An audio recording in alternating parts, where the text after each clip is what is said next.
press the bell icon on the YouTube app and never miss an सभी को जय हिंद दोस्तों, आप सभी का हार्दिक स्वागत है जय हिंद रिएक्शंस पे। आशा करता हूं कि आप सभी लोग बहुत अच्छे होंगे। तो आज हम आपके लिए एक स्पेशल और एक इंटरेस्टिंग वीडियो लेकर आए हैं जिसमें आप देखेंगे आरिफ अजाकिया साहब को। उनकी स्पेशल गेस्ट होंगी भारत की बेटी, हिंदुस्तानी शेरनी और सुप्रीम कोर्ट की दबंग वकील नाजिया अलाई खान जी। और ये वीडियो का सेकंड पार्ट है। फर्स्ट पार्ट हम ऑलरेडी चैनल पर डाल चुके हैं जिसे आप लोगों ने बहुत ज्यादा प्यार दिया था और काफी सारे कमेंट्स किए थे। तो ये वीडियो का सेकंड पार्ट है, आप इसे अंत तक जरूर देखें और चैनल पर नए हैं तो चैनल को सब्सक्राइब कर दें ताकि हम आपके लिए लेटेस्ट, इंटरेस्टिंग और दमदार वीडियोस लाते रहें। तो चलिए पहले ये वीडियो देखते हैं और अंत में इसके बारे में बात करेंगे। जय हिंद, जय भारत। 27 एकड़ की मंदिर खुल गई, वहां पर सिनेमा हॉल खुल गया, वहां पर अल्कोहल जो है वो भी अफिलिएट कर दिया गया कि हाँ भाई हमारे जो ब्यूरोक्रेट आते हैं, डिप्लोमेट आते हैं, उनको हमको देना पड़ेगा।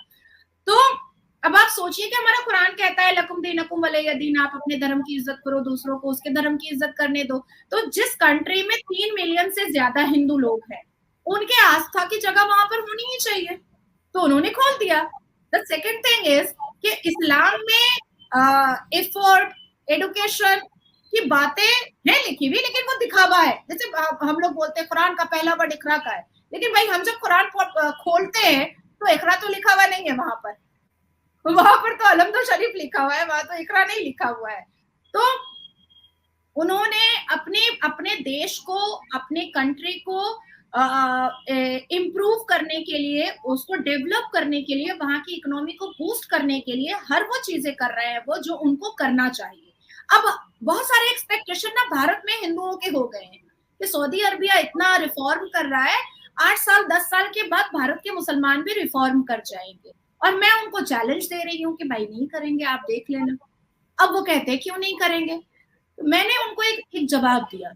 मैंने कहा कि MBS जो है ना वो कट्टर मुसलमान है और आज भी इस्लामिक पनिशमेंट और इस्लामिक रूल रेगुलेशन को वो लेकर के चल रहे हैं। भारत और पाकिस्तान के लोग कट्टर मुसलमान नहीं है और ना ही कुरान को लेकर के चल रहे हैं। हम उम्मते रसूल में से आते हैं, पैगामे रसूल में से आते हैं। भारत और पाकिस्तान के मुसलमान पैगामे मुगल से आते हैं। हम प्रॉफिट मोहम्मद सल्लल्लाहु अलैहि वसल्लम को आमिन और सादिक मानते हैं, लेकिन भारत के मुसलमान इब्राहिमा के रूल पर चल रहे हैं। आमिन और सादिक उसको कहा जाता है जो अमन पसंद होता है, सादिक उसको कहा जाता है जो किसी भी चीज पर, किसी भी अमानत पर खयानत ना करने वाला। आज भारत और पाकिस्तान के मुसलमानों को देखिए, ना वो अमन पसंद है और ना ही वो सादिक है। हर किसी की भी चीजों पर वो अपना धावा बोल देता है और ग्रैब कर लेता है। तो मुझे नहीं लगता है, और मैं श्योर हूं कि कोड़े भी बरसाए जाएंगे ना अगर मुसलमान ठेकेदारों पर, तो भी वो सुधरने वाले हैं, या रिफॉर्मेशन जो अरब में हो रहा है उससे वो अट्रैक्टेड होने वाले हैं। क्योंकि अरब का जो रिफॉर्मेशन है उसमें आपको खटना पड़ेगा, मेहनत करना पड़ेगा, शिक्षित होना पड़ेगा, अपने घर द्वार को देखना पड़ेगा, समझना पड़ेगा। यहाँ तक कि दुबई जब मैं गई थी तो मैंने देखा था कि अगर आपके 2 बच्चे और आपकी इनकम थोड़ी कम है तो तीसरे बच्चे के लिए तुरंत पुलिस आ जाती है कि तीसरा बच्चा आप अभी नहीं कर सकते, अभी आपको पहले अपनी इनकम बढ़ानी पड़ेगी तभी आप तीसरा बच्चा पैदा कीजिएगा। तो पॉपुलेशन कंट्रोल भी बिल्कुल दुबई में चल रहा है, और ये मेरा अपनी आंखों देखी है। तो अब आपसे अगर आपके पाकिस्तान से पूछा जाएगा तो वो कहेंगे अरे बच्चे तो अल्लाह की देन है। भारत के मुसलमानों से पूछा जाएगा अरे बच्चे तो अल्लाह की देन है। क्योंकि इनके दिमाग में एक चीज बिल्कुल जमी हुई है कि हमने तो पढ़ाना लिखाना है नहीं, हमने तो उसको एडुकेट करना नहीं है, हमने तो उसको किसी नौकरी पे भेजना नहीं है, कोई बड़े प्रोफाइल पे बिठाना नहीं है। वो पंचर की दुकान में काम करेगा, रेडी की दुकान में काम करेगा, किसी और गजवाए हिंद और जिहाद के नाम पर 2-4 लड़कियों का बलात्कार करेगा, उसके बाद फिर 2-4 से शादी करेगा और फिर उसमें एक हिंदू भी होगी, उससे भी शादी करेगा, जन्नत मिल जाएगा और जन्नत में खूबसूरत 72 वर्जिन हूरें भी मिल जाएंगी। ये दिमाग में फंसा हुआ है, बिल्कुल कंप्लीटली फिक्स्ड है। सो आई डोंट थिंक कि रिफॉर्मेशन अरब में हो रहा है, और लेकिन पाकिस्तान और भारत के मुसलमानों में भी होगा।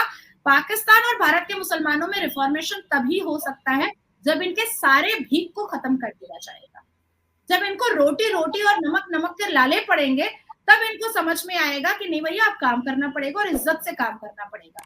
जिस के मुसलमानों के हाथ में पत्थर है उनके हाथ में हथकड़ी देनी पड़ेगी। जिन जिन के जुबान पर गजवाए हिंद जैसे और जिहाद जैसे घिनौने शब्द हैं, उन सबको जेल की सलाखों में भेजना पड़ेगा। और अगर ये प्रक्रिया 6 महीने कंटिन्यूअसली चल गई, आप देखिएगा 7वें महीने में हमारा भारत के मुसलमान भी रिफॉर्म कर जाएंगे, क्योंकि लात का भूत कभी बात से मानता नहीं है। नाजिया जी, बड़ी खूबसूरती से आपने ये पूरा सेशन बताया। नाजिया जी, मैं लंदन में रहता हूँ और लंदन एक यूके एक सेक्युलर कंट्री है। मैं यूरोप में 33-34 साल से रह रहा हूँ, बेल्जियम, फ्रांस वगैरह में ये सब सेक्युलर कंट्री हैं, अमेरिका सेक्युलर कंट्री है। मेरा हाल देखें कि एक मुसलमान होते हुए मैं 25 साल से एक बीवी पे गुजारा कर रहा हूँ। मैं दूसरी शादी नहीं कर सकता क्योंकि यहाँ के कानून के मुताबिक क्राइम है। तो मैं यूनाइटेड नेशंस का 30 साल से काम करता हूँ। यूनाइटेड नेशंस की लैंग्वेज में जो सेक्युलरिज्म है ना, वो मुझे भारत में नजर नहीं आया। ये भारत का सेक्युलरिज्म कैसा है, जहाँ पे एक आदमी 4-4 शादियां भी कर सकता है, उसके अपने अलग लॉ हैं। यहाँ पे सबके लिए एक लॉ है, लेकिन भारत में ये अलग अलग है। तो आप समझती हैं कि भारत के सेक्युलरिज्म को करेक्ट करने की जरूरत है? बिल्कुल, एक विधान एक संविधान। इसलिए मैंने कहा है कि कुछ ऐसे आर्टिकल्स हैं जिसको मुसलमान मिसयूज कर रहा है, अपने हक को दिखा करके मिसयूज कर रहा है। Fundamental right, freedom of speech, human rights, इन सारी चीजों, फ्रीडम ऑफ रिलीजन, ये सारी चीजों का मुसलमानों ने मिसयूज किया है। अब आती है बात कि ये जितने लोग जो अपने आप को कह रहे हैं कि हम तो आर्टिकल 21 मानेंगे, भाई आर्टिकल 21 मेरे लिए है, आर्टिकल 29 मेरे लिए, आर्टिकल 22 मेरे लिए है, ठीक है, बहुत अच्छी बात है। लेकिन जब हलाला बैन करने के लिए, पॉलीगैमी बैन करने के लिए, 3 तलाक बैन करने के लिए, निकाह मसियार बैन करने के लिए नाजिया इलाही खान सुप्रीम कोर्ट जाती है, तो नाजिया इलाही खान को मर्डर करने के लिए और उसका गैंग रेप करने के लिए पीछे क्यों भागते हो कुत्तों की तरह? या तो अप्रोप्रिएटली इस्लाम मान लो और या तो अप्रोप्रिएटली संविधान मान लो। अगर इस्लाम मानना चाहते हो तो जितने भी मुसलमान बलात्कारी हैं उनका औजार काटो इस्लाम के हिसाब से, और अगर संविधान मानना है तो जितने भी बलात्कारी हैं उनको जेल जाने दो, उसके लिए नारा बुलंद मत करो कोर्ट के बाहर। तो आने वाले वक्त में मैं इस बात को बड़ी जिम्मेदारी से कह रही हूं कि आने वाले 3-4 सालों में मैं मुसलमान की टेढ़ी दुम को सीधा तो कर दूंगी। हाँ, मुझे ये पता है कि प्यार से नहीं हो सकता है आरिफ भाई, इसके लिए मैंने जो ऑरा लिया है, जो मैंने अपने आप को बहुत स्ट्रिक्ट और हार्श किया है, यही मुझे रखना पड़ेगा।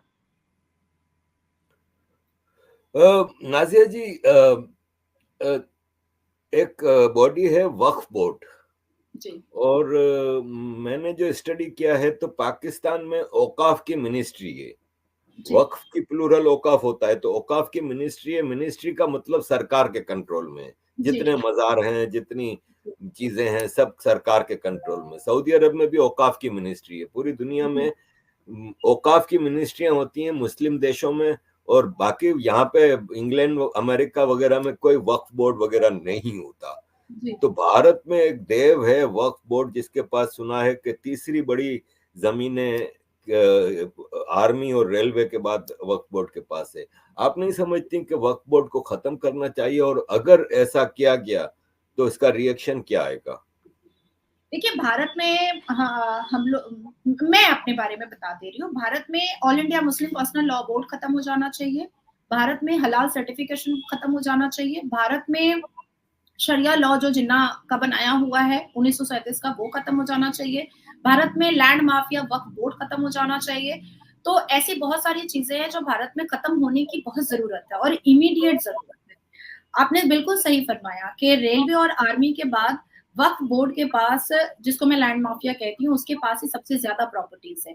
इतनी प्रॉपर्टीज है वक्फ बोर्ड के पास कि वो दूसरा पाकिस्तान खड़ा कर सकता है, दूसरा। और उनकी वो स्ट्रैटेजी भी है भारत में, उनकी वो स्ट्रैटेजी बहुत जोर शोर से चल रही है, जिसका सबसे बड़ा चेहरा जो है वो असदुद्दीन अवैसी है। और असदुद्दीन अवैसी ऐसा क्यों कर रहा है? क्योंकि उसका दादा तो राजोकार फौज का सबसे बड़ा सिपाही था, जिसने भारत के खिलाफ काम किया था और पाकिस्तान के पक्ष में काम किया था, और वो अपने दादा अब्बू की बातों को पूरा करने के लिए भारत में पड़ा हुआ है और हर रोज हिंदुओं को गाली देता है, हर रोज। तो मैं इतना जानती हूं कि भारत में वक्फ बोर्ड का प्रेस कॉन्फ्रेंस होता है तो उन्होंने साफ लफ्जों में कहा है कि भाई पहले तो 200 करोड़ से ऊपर एनुअल इनकम होता था, आजकल तो 20-25 करोड़ कम हो रहा है। और मैंने इस प्रेस कॉन्फ्रेंस को ट्वीट किया है, रीट्वीट किया है। मैंने कहा देख लो भैया, समझ लो, भारत में ना अब इटली का कोई नेता चलेगा आरिफ भाई, भारत में ना अब घुसपैठिया वोटर्स चलेंगे, और ना ही भारत में ये मॉडर्न जजिया चलेगा, और ना ही भारत में 2 बच्चे वाले टैक्स देंगे और 10 बच्चे वाले सब्सिडी देंगे, और ना ही भारत में ये मुसलमानों की खुफिया जिहादी जो स्ट्रैटेजी है वो चलने देंगे। अब हम लोग जिसको जो करना है वो कर सकता है, लेकिन हमने जो मुहिम छेड़ी है, भारत के कुछ इंटेलेक्चुअल लोगों ने जो मुहिम छेड़ी है, हम उसको सक्सेसफुल करके रहेंगे। आप सोचिए कि भारत में 7 लाख से ऊपर मस्जिद हैं और 3 लाख एक्टिव मस्जिदें हैं, और भारत में 40 लाख मंदिरें जो हैं वो टैक्स देती हैं सरकार को। उसके अलावा गुरुकुल चलाती हैं, अनाथालय चलाती हैं, हॉस्पिटल्स चलाती हैं, उसके बाद फिर बहुत सारी अकेडमी चलाती है, बहुत सारे कॉन्स्टिट्यूशनल हब चलाते हैं।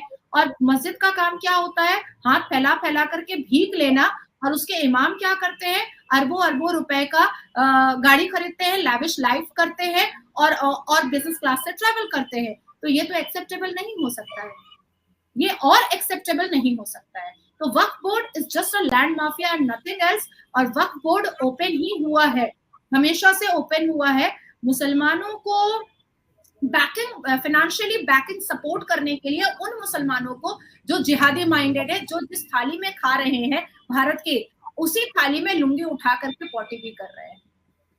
दोस्तों, आशा करता हूं कि वीडियो को आपने अंत तक देखा होगा और हमेशा की तरह नाज़िया खान जी का दमदार और बेबाक अंदाज आपको काफी पसंद आया होगा। और इस वीडियो में आपको बहुत कुछ जानने को मिला होगा, जहां पे नाज़िया खान जी ने ना सिर्फ शांति दूतों बल्कि जिहादियों से लेकर मजहब के ठेकेदारों को भी जम के उधेड़ के रख दिया। और जैसे कि नाज़िया खान जी ने बिल्कुल सही कहा, ये लातों के भूत है, ये बातों से नहीं मानने वाले। और इन्हीं लोगों के लिए यूनिफॉर्म सिविल कोड यानी समान नागरिक संहिता की हमारे देश में बहुत ही ज्यादा जरूरत है। तो इसके बारे में आपके क्या विचार है? आप अपने विचार हमें कमेंट सेक्शन में लिखकर जरूर बताएं। और वीडियो अगर आपको पसंद आई है तो इसे लाइक और शेयर जरूर कर दें, और चैनल पर नए हैं तो चैनल को सब्सक्राइब कर दें, ताकि हम आपके लिए लेटेस्ट, इंटरेस्टिंग, इंफॉर्मेटिव और दमदार वीडियोस लाते रहे। तो चलिए फिर मिलेंगे ऐसी किसी जबरदस्त वीडियो में, तब तक अपना ध्यान रखिए। जय हिंद, जय भारत।